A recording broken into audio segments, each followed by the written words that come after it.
We are unified by UConn. Throughout our time, we have seen the sun set over Horse Barn Hill. We've spent late nights in Homer Babbage.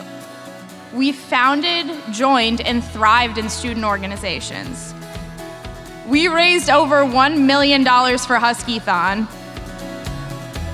All of us experienced a different time here, and we're all going off into a different future. Thank you to the professors who kicked our butts in order to teach us our true potential.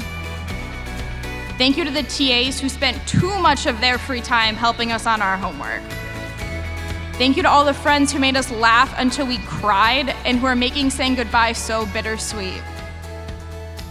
Thank you to all the family members who allowed us to get to this point in our lives.